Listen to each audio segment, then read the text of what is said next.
Nah, itu yang dimasuk dengan kabel UTP. Jadi kabel jaringan ini atau kabelan ini ada dua jenis macam-macamnya.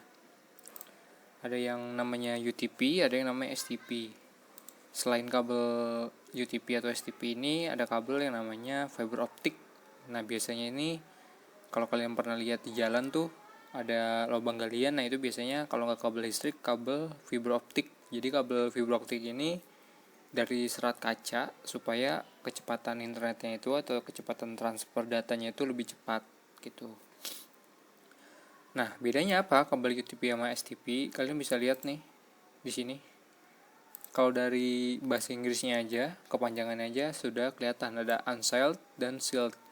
Dimana kalau kabel UTP ini dia itu tidak ada pelindungnya. Kalau kalian lihat kabel STP kan ada nih. Nah, ini pelindungnya itu kayak kertas aluminium foil sekilas ya gitu. Nah, bedanya apa sih Kak? Biasanya kalau di lab-lab komputer itu kabelnya pakainya kabel UTP yang di dalam ruangan gitu. Tapi kalau misalnya kita mau masang kabel jaringan atau kabelan ini tapi di luar ruangan, itu biasa pakai STP. Supaya apa? Supaya lebih tahan lama karena adanya perubahan cuaca dan supaya enggak digigit tikus gitu.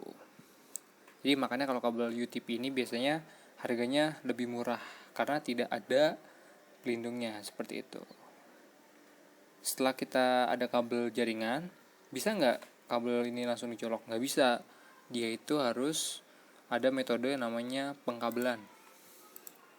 Ada metode namanya pengkabelan. Nah, kabel ini dia itu nggak bisa langsung digunakan. Dia itu perlu pasangannya. Pasangannya itu namanya, nih biar dia bisa dipakai kayak gini, pasangannya itu namanya konektor RJ45. Jadi konektor RJ45 ini untuk sebagai penghubung antara kabel dengan port NIC kayak gitu teman-teman. Kalau kalian lihat kan ini NIC kan ada portnya nih ya. Kita zoom ya, nih ada portnya nih. Supaya bisa kecolok ke situ kita perlu gabungan antara kabel dan RJ45 gitu.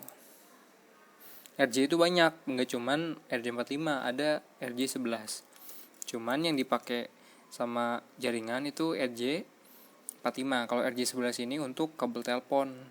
Kalau kalian punya telepon rumah itu kabelnya RJ11. Kalau RJ45 ini lebih besar karena untuk jaringan kabel UTP kayak gitu. Baru setelah ini bisa kalian pergunakan untuk menghubungkan komputer sama komputer. Cuma nanti ada pewarnaannya lagi, jadi ada warna khususnya. Nah, di sini kita bisa lihat perwarnaan kabel jaringan atau biasanya pengkabelan. Nih. Nah, di sini ada 3 jenis nih.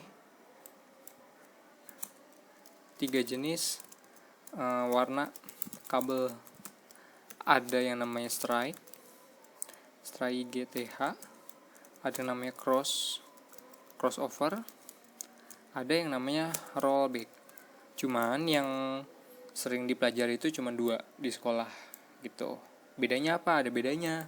Kalau stripe ini untuk menghubungkan antar device yang berbeda. Nah, kalau yang crossover ini untuk menghubungkan antar device yang sama. Nah, kalau rollback ini biasanya menghubungkan dari router ke komputer gitu. Device yang sama. Contoh ya. Contohnya itu misalnya kita mau menghubungkan komputer ke switch. Terus kita mau menghubungkan komputer ke router. Sedangkan kalau crossover itu biasanya kita sesama device atau sama jenis komputer ke komputer, terus switch ke switch gitu, ke switch. Nah, jadi kalau rollback ini biasanya untuk kayak ke server atau antar jaringan. Jadi sebenarnya rollback ini jarang dipakai sih. Yang dipakai itu cuma dua, strike sama crossover. Untuk pewarnaannya nanti kalian kita belajarnya langsung. Jadi kita nanti bikin kabel gitu. Kemarin baru Siti Aminah yang bikin kabel. Mungkin nanti Nevi atau teman-teman yang kelas 12 belum pernah pengabelan, kita pengabelan lagi dari awal biar bisa semua. Seperti itu. Jadi singkatnya untuk materi kabel cukup sampai di sini aja. Kalau yang nggak paham bisa tanya langsung di grup WhatsApp ya, biar nanti dijawab. Oke, terima kasih.